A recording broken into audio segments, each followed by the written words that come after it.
Shalom semuanya. Luar biasa Bapak Ibu, kalau saya melihat ke belakang lalu sekarang boleh ada di tengah-tengah Bapak Ibu sekali lagi, saya tahu persis itu semua karena kebaikan Tuhan. Ya bukan karena kuat gagah saya ataupun keluarga kami Bapak Ibu, semua semata-mata karena anugerah Tuhan. Saya bersyukur selama 1 minggu ada di New York ini, saya sangat merasa seperti rumah sendiri Bapak Ibu, jadi ini kayak pulang kampung. Memang ketika kami mendiskusikan dengan istri, destinasi kita kalau mau liburan itu kemana? Ya nomor pertama itu Indonesia, karena ada orang tua kami di Indonesia. Yang kedua itu New York Bapak Ibu, kita pingin kembali ke sini.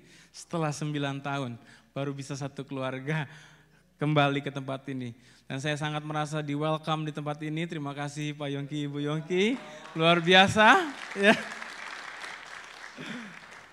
Tanya, boleh kembali selamanya? Didoakan. Baik Bapak Ibu, sekali lagi saya bersyukur. Bapak Ibu saya yakin juga bersyukur. Bapak Ibu memiliki seorang gembala yang sangat membapai. Ya, saya banyak belajar dari beliau Bapak Ibu. Ya, saya ini ketika mau berangkat ke California, saya ingat betul Pak Yongki lah yang mendorong saya untuk memulai perintisan yang baru di sana. Ya, saya bilang sama Pak Yongki, nggak bisa Pak, nggak mungkin saya bisa merintis. Nah, Pak Yongki jawabnya, oh bagus, Tuhan itu justru pakai orang-orang yang merasa nggak bisa. Nah, itu nggak pernah lupa saya pesan itu Bapak Ibu. Sampai di sana modal nekat, ya saya mulai Bapak Ibu. Di rumah saya main gitar, istri saya pimpin pujian di apartemen kami, lalu Shalom Bezi waktu itu masih 2 ya Bapak Ibu ya. Kita bikin ibadah di apartemen, lalu undang-undang tetangga, undang-undang ini Bapak Ibu ya. Sampai akhirnya Tuhan bawa sedemikian rupa sampai hari ini kami boleh menjadi gembala di kota yang namanya Rancho Cucamonga. Jadi saya ada di sini juga mewakili jemaat ya yang ada. Saya bersyukur dan berterima kasih untuk kepercayaan yang diberikan. Ini kepercayaan dari Tuhan melalui Pak Yongki dan saudara-saudara semua. Baik Bapak Ibu, tadi pagi saya sudah sharing di Zoom ya ibadah pagi. Saya bilang ini value-nya BMC. Bethany, Bapak Ibu, apa perlu dites? Ada yang hafal Bethany itu apa aja? Ya, value kita Bethany, ada balance, excellent, teamwork, humility, attitude, noble, and youthful. Wah, itu saya bisa lihat semua ada di gembala Bapak Ibu. Selama 1 minggu ada di rumahnya. Jadi ternyata umur itu tidak jadi satu masalah ya untuk kita bisa tetap punya jiwa muda. Bahkan saya yang udah lama tinggal di California, ketika saya kembali ke New York, mungkin Pak Yongki udah lupa kali. Jadi dia udah jalan di depan cepat sekali Bapak Ibu. Kita kalau di New York itu jalannya santai, pelan Bapak Ibu. Saya lupa jalan di New York tuh harus cepat ya, kalau enggak orang belakang ngomel Bapak Ibu ya. Ya baik Bapak Ibu. Dan kita memasuki bulan Maret ya, bulan Maret saya diberi info oleh Pak Yongki bahwa tema di bulan Maret ini adalah Prayer for the Harvest. Berdoa bagi tuaian. Ya. Yuk kita baca ayatnya, Matius 9 ayat yang ke-38.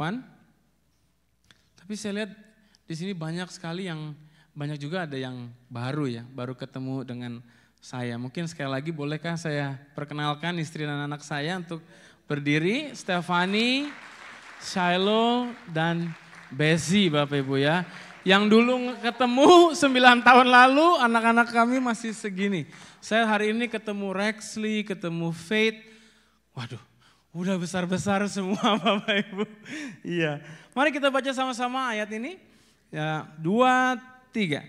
Karena itu mintalah kepada Tuhan yang empunya tuaian, supaya ia mengirimkan pekerja-pekerja untuk tuaian itu. Ayat ini dilatar belakangi oleh Tuhan Yesus jatuh belas kasihan ya ketika melihat jiwa-jiwa yang seperti tidak tergembalakan. Jadi konteks dari ayat ini adalah tuaiannya banyak, Bapak Ibu. Tuaiannya banyak. Dan yang dibutuhkan adalah, yang jadi masalah adalah pekerja-pekerja. Mungkin kita berpikir, jadi jangan salah berdoa Bapak Ibu, jangan minta tuaian, tapi minta kepada Tuhan pekerja-pekerja. Karena tuaiannya itu udah ada. Ya, kita minta pekerja-pekerja. Nah, kenapa anak-anak Tuhan mungkin setiap minggu ke gereja, setiap hari Kamis ikut worship from home, bahkan mungkin ada yang ikut doa pagi, tapi kok nggak mau terlibat dalam satu pekerjaan, ya? Tidak melayani sepenuhnya atau merasa belum nggak mau. Nah, Bapak Ibu hati-hati dengan tipu daya muslihat iblis. Tipu daya muslihat iblis yang paling pertama akan bilang kepada Bapak Ibu bahwa kamu ini gak bisa dipakai Tuhan. Kamu ini bukan siapa-siapa. Kamu ini gak layak. Ya. Padahal ya, Tuhan punya maksud dan tujuan yang spesial dalam setiap hidup kita. Saya yakin betul bahwa keadaan kita hari ini, Bapak, Ibu, dan saudara dan saya, Tuhan izinkan ada di dunia ini dengan satu maksud dan tujuan. Enggak ada yang dengan kecelakaan. Ya. Dan itu harus kita imani, harus kita percayai. Nah, jadi yang dibutuhkan adalah pekerja-pekerja. Tadi pagi saya bahas dalam kita bekerja untuk Tuhan, kita harus fokus untuk menyenangkan hati Tuhan saja. Supaya kita enggak frustrasi. Kalau kita mencari menyenangkan hati manusia, kita nggak akan pernah bisa menyenangkan semua orang Bapak Ibu, percayalah. Kita pasti frustrasi. Yang satu selera musiknya begini, yang satu suka lagunya yang begini, yang satu misalnya suka makanan rasa begini, yang satu dimasakin yang asin sukanya manis. Nggak akan pernah kita bisa menyenangkan semua orang. Sekeras apapun usaha saudara, nggak akan pernah bisa menyenangkan semua orang. Pasti ada yang mengeluh, pasti ada yang komplain. Ya, maka dari itu tadi pagi saya bahas kita hanya fokus menyenangkan hati Tuhan, Bapak Ibu. Ketika kita fokus menyenangkan hati Tuhan, kita membawa dampak yang positif kepada sekitar kita. Tapi kalau kita salah fokus, malah kita yang burn out dan malah kita yang capek. Kita nggak berbuat apa-apa. Nah, sore malam hari ini, ya tadi saya ada kirim-kirim beberapa khotbah yang sudah saya siapkan. Sebab saya menyiapkan ada 3 khotbah Bapak Ibu ya. Ada 3 firman Tuhan yang saya benar-benar alami ya dalam kehidupan saya. Tapi saya pilih yang topik ini hari ini. Mari sama-sama kita baca 2 Timotius 2 ayat yang kedua. 2 Timotius 2 ayat yang kedua. Mari kita baca sama-sama 2, 3. Apa yang telah engkau dengar daripadaku di depan banyak saksi, percayakanlah itu kepada orang-orang yang dapat dipercayai, yang juga cakap mengajar orang lain. Bapak Ibu, saya tertarik dengan 2 kata. Percaya dan dipercayai. Percaya dan dipercayai. Sebagai pekerja-pekerja Allah, Bapak Ibu, kita harus bisa menjadi orang yang bisa dipercaya. Tanggung jawab. Ya.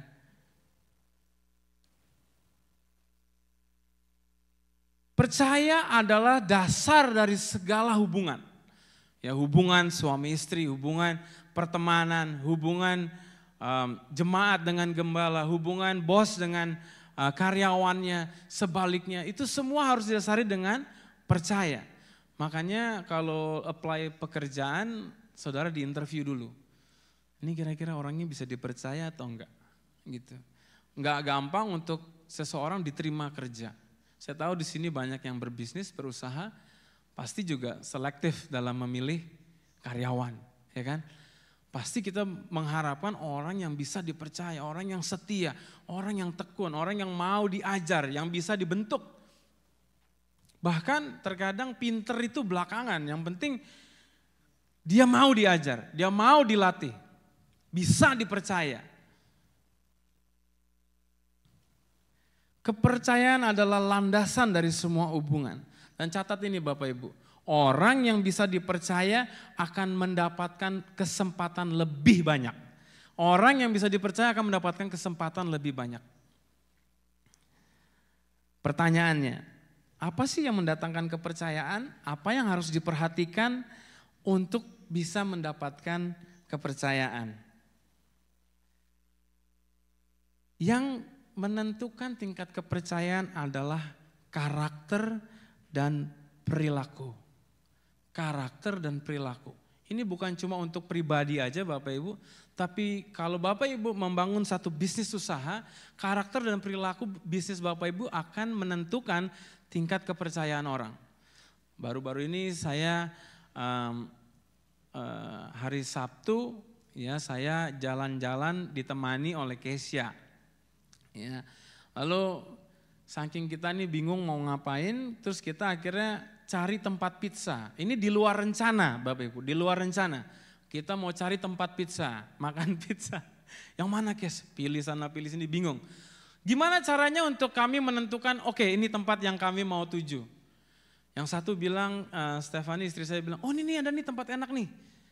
Yang dilihat apa Bapak Ibu? Review. Ya. Oh yang ini ada 80 review nih positif. Kesia bilang, ini aja Ci, ini 200 review Ci. Lebih banyak yang review. Jadi semakin banyak review positif, berarti kita meningkat kepercayaan kita. Yang gak pernah ke situ aja akhirnya saya ke sana Bapak Ibu. Ya, memilih restoran. Nah kalau Bapak Ibu suka kirim barang, Bapak Ibu juga bisa pilih mau UPS, FedEx, USPS, mana yang Bapak Ibu lebih percaya. Itu semua karakter dan perilaku dari perusahaan juga bisa dinilai. Jadi bukan cuma orang aja. Brand alat musik, kenapa pilih Roland? Kenapa pilih gitar ini, Squier? Kenapa pilih Mike Shure? Semua udah ada reputasi dan akhirnya membentuk satu kepercayaan. Ini brand yang terbaik. Karakter dan perilaku menentukan tingkat kepercayaan. Dan bagi kita Bapak Ibu, manusia, ini bukan hanya berlaku untuk anak-anak Tuhan aja loh. Di luar Tuhan pun orang-orang yang gak percaya Tuhan juga berlaku hukum yang sama. Karakter dan perilaku yang dilihat orang. Makanya jangan sampai orang di luar Tuhan sana lebih bisa dipercaya daripada anak-anak Tuhan Bapak Ibu. Kita anak-anak Tuhan harus punya sikap yang berbeda, value yang berbeda. Kita harus bisa menjadi orang-orang yang bisa dipercaya.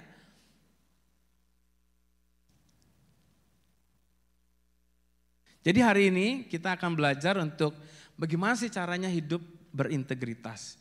Ya, mungkin saudara udah lama ada dalam lingkungan gereja, sudah melayani mungkin. Ya saudara, tapi masih menemukan seringkali kok saya masih jatuh. Saya masih struggle dalam banyak hal. Kenapa nih? Apakah saya udah bisa dipercaya atau belum? Saya teringat akan perumpamaan talenta ya Bapak Ibu. Mari kita baca Matius 25 ayat yang ke-24 sampai ayat yang ke-25. Ya, jadi Bapak Ibu bersiap-siap ya. Ini rangkuman dari 9 tahun saya tidak ada di tempat ini. Jadi khotbah ini mungkin berakhir belum tahu kapan ya Bapak Ibu. Jadi ini rangkuman 9 tahun, belum kesaksian saya. Cerita-cerita yang baru Bapak Ibu banyak sekali. Ya, oke mari kita baca sama-sama Matius 25 ayat 24 sampai ayat yang ke-25. Bapak Ibu jangan tegang-tegang lihat saya udah potong pendek jenggot saya. Ya untuk khusus datang ke tempat ini supaya tidak jadi batu sandungan Bapak Ibu. Tadinya sebegini Bapak Ibu ya. Oke. Jadi saya udah ada effort lah untuk tampil lebih baik. Oke. Mari kita baca 2-3. Kini datanglah juga hamba yang menerima 1 talenta itu dan berkata, Tuan, Aku tahu bahwa Tuhan adalah manusia yang kejam, yang menuai di tempat di mana Tuhan tidak menabur, dan yang memungut dari tempat di mana Tuhan tidak menanam. Karena itu aku takut dan pergi menyembunyikan talenta Tuhan itu di dalam tanah. Terimalah kepunyaan Tuhan. Nah Bapak, Ibu, hamba yang cuma terima 1 talenta ini, coba yuk kita lihat perspektif cara berpikir orang ini. Ngaco banget Bapak Ibu. Dia bilang dia menganggap tuannya itu adalah jahat dan tidak adil. Jadi dia nggak mau mengembangkan talentanya. Jadi perspektif yang salah ya membuat dia takut dan menyembunyikan talentanya. Kesimpulan akhir dari hamba ini adalah dia dibilang hamba yang tidak setia, ya tidak membangun kepercayaan dan tidak mengembangkan talentanya. Karena dia punya perspektif yang salah. Dalam perumpamaan Bapak Ibu ada yang menggambarkan Tuhan, ada yang menggambarkan kita ya. Dalam perumpamaan ini ya ini menggambarkan keraguan kita terhadap karakter Tuhan akan membuat kita tidak setia kepada Tuhan. Jadi kalau kita sudah bertahun-tahun ikut Tuhan, masih jatuh bangun, cek lagi Bapak Ibu, apakah kita benar-benar sungguh-sungguh percaya akan karakter Tuhan. Karena yang menghambat kita untuk taat adalah kurang percaya Bapak Ibu. Sama juga keraguan kita akan karakter seseorang akan membuat kita enggan untuk taat akan instruksi yang diberikannya. Percaya Bapak Ibu, mama saya ya, saya ini kalau sama orang tua saya harus terus mengajar bahwa kepada anak-anak juga memberi contoh harus hormat kepada orang tua. Sampai detik ini mama saya punya satu kebiasaan yang saya nggak suka sebetulnya. Dia suka paksa saya nyicipin makanan dia Bapak Ibu. Tapi kalau ngasih nggak nanya, nih cobain, langsung dimasukin ke mulut saya Bapak Ibu. Tapi saya percaya mama saya nggak mungkin kasih racun, ya saya anggap aja oke ya, makan saudara ya. Tinggal bilang enak atau nggak enak. Tapi kalau bukan mama saya, jangan harap saya buka mulut Bapak Ibu. Kecuali Pak Yongki Bapak Ibu. Coba nih Hes, enak Hes. Iya Pak Yongki saya makan. Karena saya percaya sama Pak Yongki. Nah, tapi kalau ada yang baru kenal mau masukin sesuatu ke mulut saya pasti saya gigit tangannya Bapak Ibu. Ya. Contoh lain ya, kalau sama dokter kita udah ke dokter, tapi kita nggak percaya nih sama dokternya dikasih obat pasti kita nggak minum juga. Makanya itu yang menentukan kita bisa percaya orang adalah karakter dan perilaku. Nah Bapak Ibu, keraguan kita akan karakter Tuhan akan membuat kita susah untuk taat kepada Tuhan. Nah kalau hari ini Roh Kudus mengingatkan setiap kita, kita ada sesuatu hal yang kita masih struggle. Hari ini harus percaya bahwa Tuhan itu baik, bahwa janji Tuhan itu pasti digenapi. Firman dia adalah Allah yang setia akan janji-janjinya. Kalau dia bilang dia akan melakukannya, pasti dia akan melakukannya. Sehingga kita bisa percaya, sehingga kita bisa taat, obey sama Tuhan. Bapak Ibu jangan sedih, bukan cuma kita aja yang suka susah percaya ya. Memang iblis itu membuat kita, di peperangan kita yang ada di pikiran ini membuat kita menjadi ragu akan Tuhan. Itu udah terjadi dari zaman Adam dan Hawa. Ya. Singkat aja, Tuhan kan bilang gini, semua pohon dalam taman ini boleh dimakan buahnya kecuali buah dari satu pohon aja. Itu Tuhan yang berfirman. Tapi ular ngomong apa sama Hawa? Dia bilang gini, tentu Tuhan bilang semua pohon tidak boleh dimakan kan buahnya. Hati-hati Bapak, peperangan kita yang sesungguhnya ini ada di pikiran. Kita selalu dibolak-balik firman Tuhan itu di pikiran kita.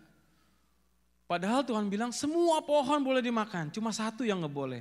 Lalu si ular bilang, semua pohon tidak boleh dimakan. Itu dari mana Bapak Ibu?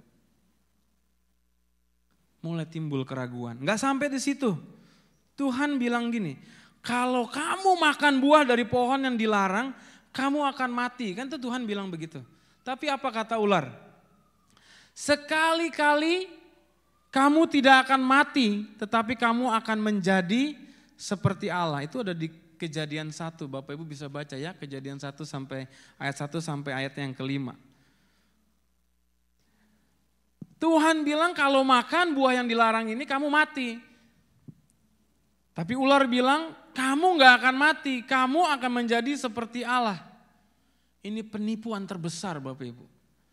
Padahal Tuhan bilang manusia itu sudah diciptakan serupa dan segambar dengan Allah. Tapi ular membuat seolah-olah Tuhan gak mau manusia seperti Allah.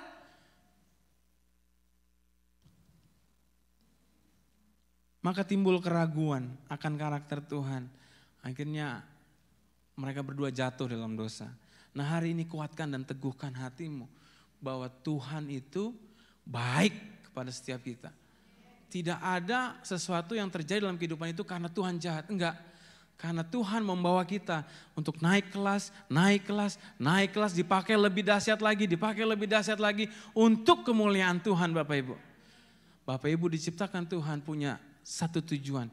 Talenta kita pasti berbeda-beda. Secara spesifik dan secara khusus. Dan kita gak perlu berusaha untuk sama. Dalam pelayanan saya juga gak terus-menerus akan berusaha sama seperti Pak Yongki. Karena saya sadar betul, saya punya talenta yang lain yang Tuhan berikan.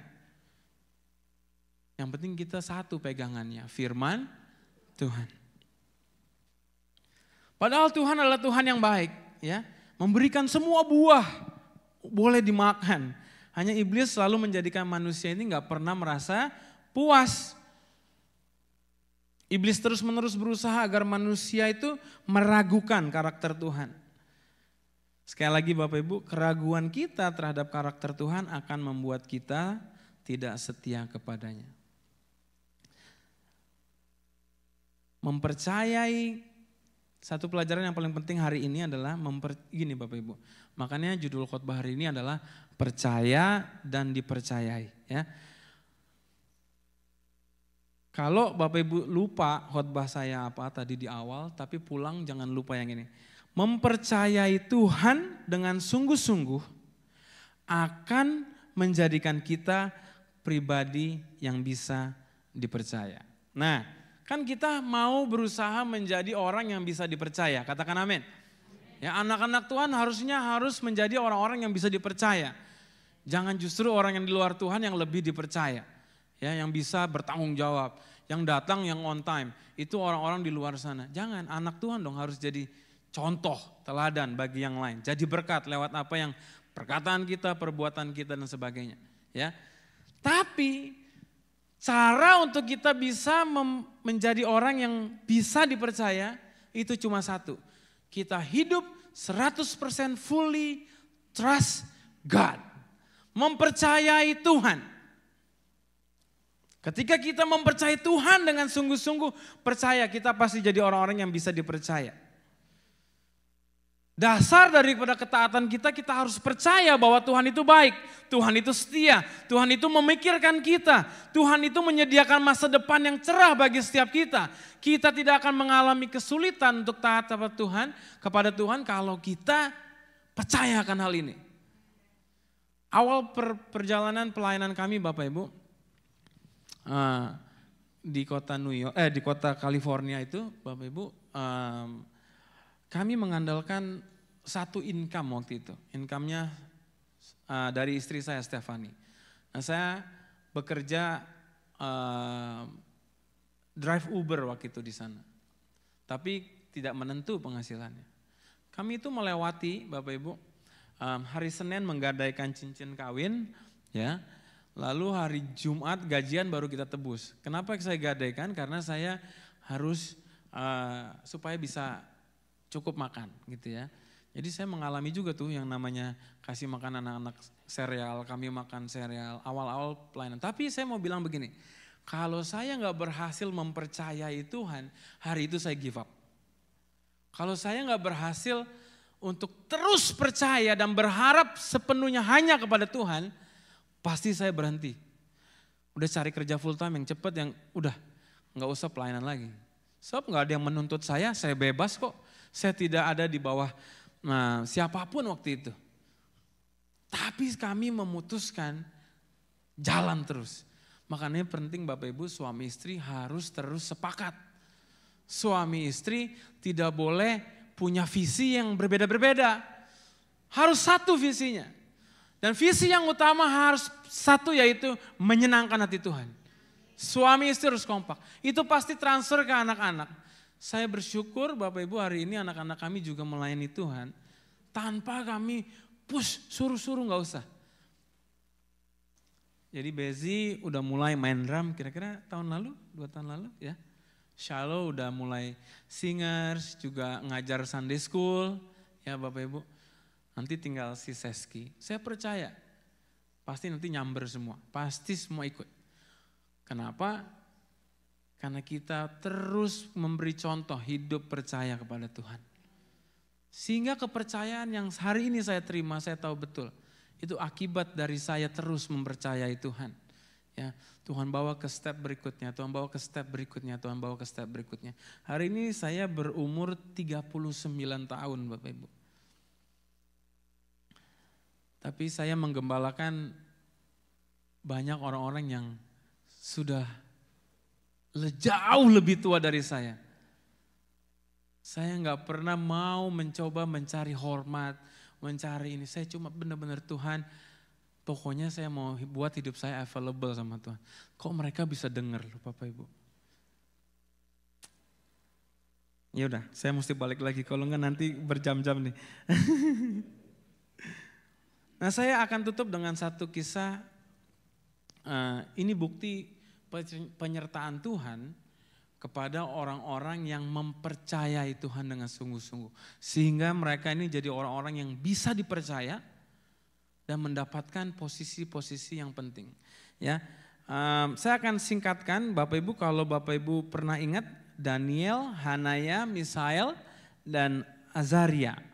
Ya, saya akan bagi kisah mereka ini ada 2 kisah. Ada yang di pasal 1, ada yang pasal Daniel pasal 1, ada yang di Daniel pasal yang ketiga. Nah, jadi saat bangsa Israel itu dijajah dan dibuang ke Babel, Bapak Ibu, Raja Nabukadnezar itu memutuskan gak mau menyia-nyiakan. Jadi ternyata mungkin bangsa Israel terkenal ada yang mereka itu pintar-pintar. Ya, jadi raja itu suruh cari orang yang keturunan bangsawan dan orang-orang yang pintar, dikumpulin, dipisahkan. Lalu mereka dilatih selama 3 tahun, nanti akan dipakai kepandaian itu untuk kepentingan kerajaan. Nah, di antara orang-orang yang dipilih itu adalah ada Daniel, Hanaya, Misael, dan Azaria. Ini di tengah-tengah penjajahan loh Bapak Ibu. Ya, di Babel. Kalau kita mau baca sama-sama, mari kita baca Daniel 1 ayat yang ke-3 sampai ayat yang ke-8. Lalu raja bertitah kepada Aspenas, kepala istananya, untuk membawa beberapa orang Israel yang berasal dari keturunan raja atau dari kaum bangsawan, yakni orang-orang muda yang tidak ada sesuatu celah. Jadi ini orang-orang yang benar-benar dipilih, yang berperawakan baik, yang memahami bagian-bagian hikmat, berpengetahuan banyak, dan mempunyai pengertian tentang ilmu. Yakni orang-orang yang cakap untuk bekerja dalam istana raja, supaya mereka diajarkan tulisan dan bahasa orang Kasdim. Dan raja menetapkan bagi mereka pelabur setiap hari dari santapan raja dan dari anggur yang biasa diminumnya. Mereka harus dididik selama 3 tahun dan sesudah itu mereka harus bekerja pada raja. Nah, ayat yang ke-6, coba kita perhatikan baik-baik. Di antara mereka itu ada juga beberapa orang Yehuda, yaitu Daniel, Hanaya, Misael, dan Azaria. Pemimpin pegawai istana itu memberi nama lain kepada mereka. Mungkin Bapak Ibu lebih familiar dengan nama Sadrak, Daniel, Sadrak, Mesak, dan Abednego ya. Lalu ayat yang ke-8, Daniel berketetapan untuk tidak menajiskan dirinya dengan santapan raja dan dengan anggur yang biasa diminum raja. Dimintanyalah kepada pemimpin pegawai istana itu supaya ia tidak usah menajiskan dirinya. Nah, jadi dia dalam situasi penjajahan, perbudakan, dipilihlah dia. Dikasih makanan raja. Kira-kira makanan raja itu enak apa enak Bapak Ibu? Enak, yang terbaik pasti ya. Lalu dikasih anggur. Anggur pasti anggur yang terbaik, orang ini jatahnya raja Bapak Ibu.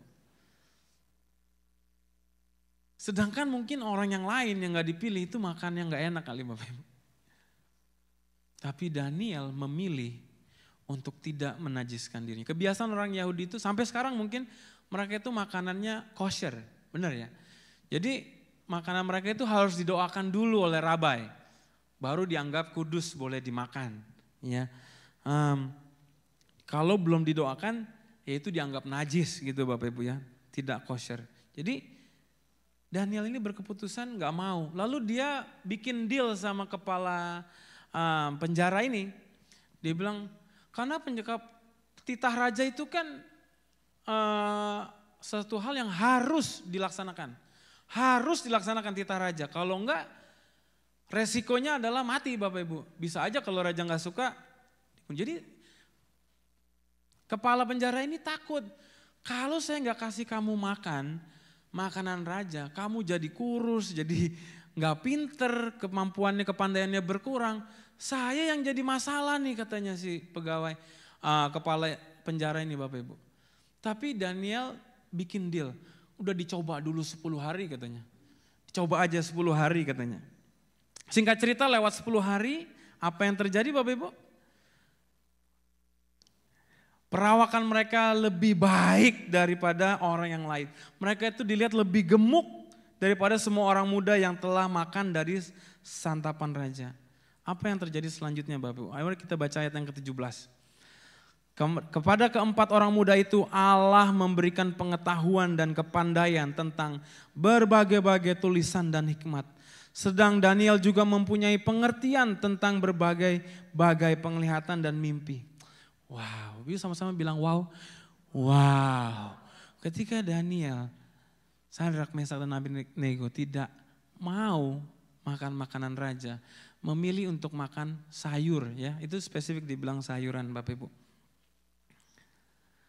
Mereka diberkati Tuhan dengan pengetahuan, dengan hikmat yang luar biasa. Kita lanjutin aja ya, baca ayat yang ke-18. Setelah lewat waktu yang ditetapkan raja, bahwa mereka sekalian harus dibawa menghadap, maka dibawalah mereka oleh pemimpin pegawai istana itu ke hadapan Nebukadnezar. Raja bercakap-cakap dengan mereka, di antara mereka sekalian itu tidak didapati yang setara dengan Daniel, Hanaya, Misael dan Azaria. Maka bekerjalah mereka itu pada raja dalam tiap-tiap hal yang memerlukan kebijaksanaan dan pengertian yang ditanyakan raja kepada mereka, didapatinya bahwa mereka berapa kali Bapak Ibu? 10 kali lebih cerdas daripada semua orang berilmu dan semua ahli jampi di seluruh kerajaannya. Ayat 21, Daniel ada di sana sampai tahun pertama pemerintahan Kores. Mereka tidak hanya dipercaya oleh Tuhan dengan kepandaian hikmat yang diberi.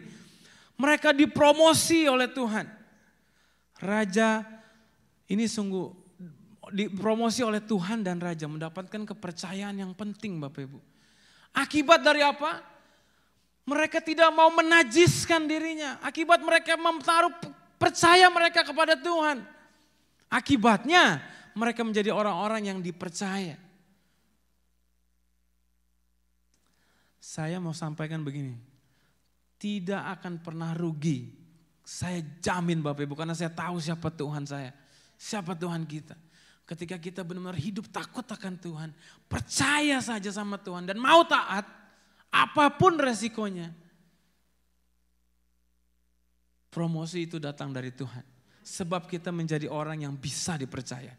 Nggak mungkin kita bisa menjadi orang yang dipercaya tanpa kita hidup penuh rasa percaya kepada Tuhan. Itu kuncinya Bapak Ibu.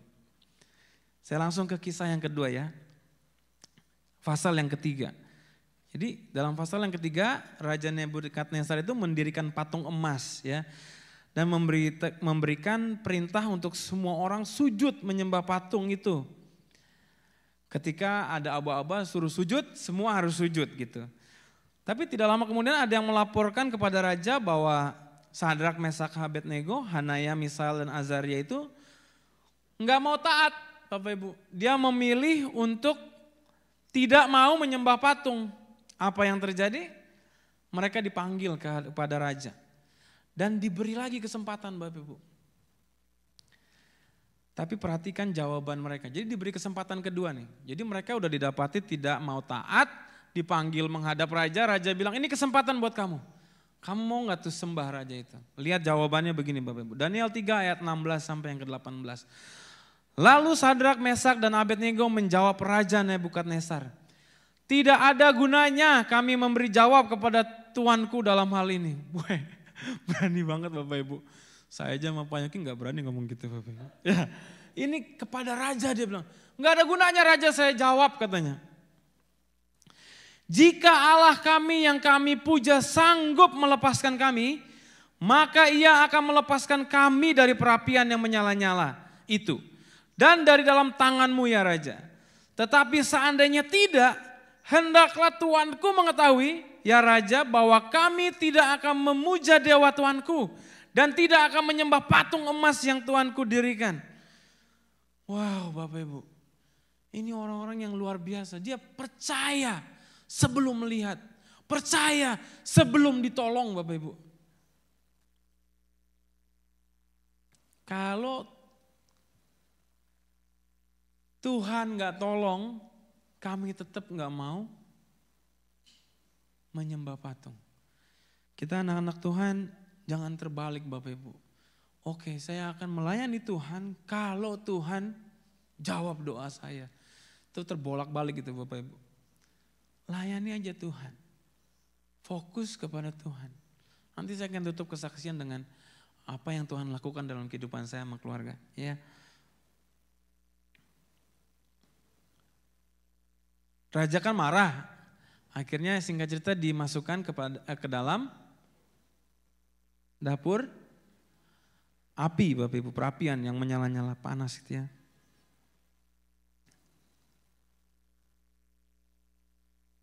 Ayat yang ke-24 aja mari kita baca. Ini saking panasnya Bapak Ibu, ingat jangan di skip itu orang yang masukin mereka itu mati loh Bapak Ibu.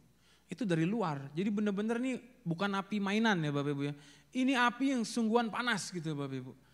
Jadi udah pasti mereka ini akan mati kalau masuk ke situ. Tapi ini apa yang terjadi ayat 24. Kemudian terkejutlah Raja Nebukadnezar lalu bangun dengan segera. Berkatalah ia kepada para menterinya. Bukankah 3 yang telah kita campakkan dengan terikat ke dalam api itu? Jawab mereka kepada raja, benar raja. Lalu raja bilang, tetapi ada 4 orang kulihat berjalan-jalan dengan bebas di tengah-tengah api itu.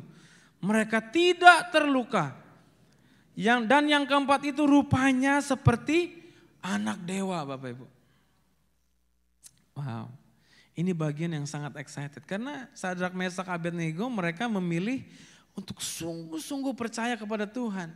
Maka Tuhan bertindak Bapak Ibu. Apakah saudara percaya di masa-masa yang paling sulit pun yang saudara alami? Percaya enggak kalau kita sungguh-sungguh menaruh kepercayaan kita hanya kepada Tuhan? Percaya enggak Tuhan itu sanggup menolong saudara? Kita baca semua sampai kita habiskan ini Bapak Ibu. Ayat yang ke-26. Lalu Nebukadnezar mendekati pintu perapian yang bernyala-nyala itu. Akhirnya mereka dibilang, Sadrak, Mesak, Abednego, hamba-hamba. Ini jadi sekarang dia udah bilang hamba-hamba Allah yang maha tinggi. Keluarlah dan datanglah kemari. Lalu keluarlah Sadrak, Mesak, dan Abednego dari api itu. Dan para wakil raja, para penguasa, para bupati, dan para menteri raja datang berkumpul. Semua mereka melihat bahwa tubuh orang-orang ini tidak mempan oleh api Bapak Ibu. Bahwa rambut di kepala mereka tidak hangus. Jubah mereka tidak berubah apa-apa. Bahkan bau kebakaran pun tidak pada mereka. Kalau kita ke Korean barbecue keluar udah aja itu aja udah bau. Korean barbecue Bapak Ibu. Ini dibakar nggak bau, hangus Bapak Ibu. Ayat yang ke-28. Berkatalah Nebukadnezar, terpujilah Allahnya Sadrak, Mesak dan Abednego. Ia telah mengutus malaikatnya dan melepaskan hamba-hambanya yang telah menaruh percaya kepadanya dan melanggar titah raja, dan yang menyerahkan tubuh mereka karena mereka tidak mau memuja dan menyembah Allah manapun kecuali Allah mereka. Raja akhirnya singkat cerita mengeluarkan perintah bahwa nggak boleh nyembah Allah lain selain Allahnya Sadrak, Mesak dan Abednego. Kita baca ayat 30, ayat terakhir Bapak Ibu. 2, 3. Lalu raja memberikan kedudukan tinggi kepada Sadrak, Mesak dan Abednego di wilayah Babel. Ganjaran untuk orang yang menaruh percayanya kepada Tuhan. Dia menjadi orang-orang yang bisa dipercaya. Tahan uji. Jalannya naik tidak turun Bapak Ibu. Jadi kita jangan berharap untuk diberkati oleh Tuhan kalau kita tidak sepenuhnya percaya, kalau kita nggak hidup dalam ketaatan Bapak Ibu. Mempercayai Tuhan dengan sungguh-sungguh akan menjadikan kita pribadi yang bisa dipercaya. Percayalah kepada Tuhan akan menjadikan kita percaya kepada Tuhan akan menjadikan kita taat kepada Tuhan. Dan orang-orang yang taat akan Tuhan adalah orang-orang yang dapat dipercaya. Pertanyaannya pada setiap kita begini Bapak Ibu. Apakah kita sudah sungguh-sungguh percaya? Apakah saudara meragukan kasih-Nya? Apakah saudara tidak yakin bahwa Tuhan akan menolong kita? Apakah saudara tidak yakin bahwa Tuhan itu setia kepada kita di saat kita tidak setia? Sejak manusia jatuh dalam dosa, Tuhan itu berulang-ulang kali membuktikan bahwa dirinya itu bisa dipercaya, Bapak Ibu. Ya, ketika Abraham mau mengorbankan Ishak, padahal Tuhan sudah berjanji dia akan menjadi bapak banyak bangsa, Bapak Ibu. Tuhan udah buktikan di sana. Tuhan menyediakan pengganti Ishak, Bapak Ibu. Dia Tuhan yang bisa dipercaya. Dia tidak pernah mengingkari janjinya, Bapak Ibu. Kalau kita percaya bahwa Tuhan itu sanggup, action kita pasti berbeda. Kita lihat Daud, dia tidak membunuh Saul karena dia tahu pembalasan itu haknya Tuhan. Yusuf tidak membalas kakak-kakaknya karena dia tahu Tuhan itu baik. Ketaatan mereka ini semua Bapak Ibu didasari percaya mereka kepada Tuhan. Jadi sebagai terakhir Bapak Ibu, langkah pertama Tuhan itu mengundang kita untuk percaya kepada Dia. Tuhan itu selalu bilang, kalau ngelihat kita tuh kadang-kadang lagi nakal ya, lagi nggak taat sama Tuhan tuh sebenarnya Tuhan mungkin bilang gini, percaya sama aku, aduh percaya sama aku gitu loh Bapak Ibu. Ketika kita memutuskan kita untuk tidak taat sama Tuhan, sebenarnya kita sedang menghambat Tuhan yang sanggup memberkati kita, yang rindu memberkati kita. Tapi karena ketidaktaatan kita nggak bisa, saudara. Tapi ketika kita taat, kita sedang membuka jalan untuk Tuhan memberkati setiap kita. Jadi maukah saudara sungguh-sungguh mempercayai Tuhan dengan sepenuh hati? Kemampuan saudara untuk hidup berintegritas, berjalan lurus dengan kepercayaan saudara dengan Tuhan, itu yang menentukan karakter dan perilaku kita. Untuk kita bisa menjadi orang-orang yang dipercayai. Saya bayangin ya, kalau setiap wajah saudara di tempat ini menjadi orang-orang yang bisa dipercaya. Enggak lama udah mesti cari tempat baru Bapak Ibu. Karena masalahnya sekali lagi bukan pada tuayannya. Ada enggak pekerja-pekerja di tempat ini yang bisa dipercaya? Saya akan tutup dengan janji Tuhan. Ya, janji Tuhan Bapak Ibu boleh catat ayat-ayat ini. Gak perlu ditampilkan, gak apa-apa.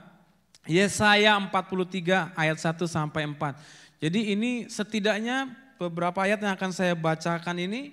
Ya, Yesaya 4 ayat 1 sampai 43 ayat 1 sampai 4 ini. 4 ayat ini jadi pegangan kita lah. untuk kita bisa hidup percaya kepada Tuhan. Baca sama-sama aja ya, itu udah ada di depan. Oke, 2, 3. Tetapi sekarang beginilah firman Tuhan yang menciptakan engkau, hai Yakub, yang membentuk engkau, hai Israel. Janganlah takut, sebab apa? Aku telah menebus engkau. Aku telah memanggil engkau dengan namamu. Engkau ini kepunyaanku. Baca dengan semangat Bapak Ibu, 2, 3 ayat yang kedua. Apabila engkau menyeberang melalui air, aku akan menyertai engkau. Atau melalui sungai-sungai, engkau tidak akan dihanyutkan. Apabila engkau berjalan melalui api, engkau tidak akan dihanguskan dan nyala api tidak akan membakar engkau. Sebab akulah Tuhan Allahmu yang Maha Kudus, Allah Israel, Juru Selamatmu. Aku menebus engkau dengan Mesir dan memberikan Ethiopia dan Sheba sebagai gantimu. Oleh karena engkau berharga di mataku dan mulia, dan aku ini mengasihi engkau, maka aku memberikan manusia sebagai gantimu dan bangsa-bangsa sebagai ganti nyawamu. Kalau saudara habis baca ini masih ragu sama Tuhan, jangan ragu lagi habis baca ini. Amin. Ini yang jadi pegangan untuk setiap kita. Mempercayai Tuhan dengan sungguh-sungguh akan menjadikan kita pribadi yang bisa dipercaya. Tuhan Yesus memberkati. Amin.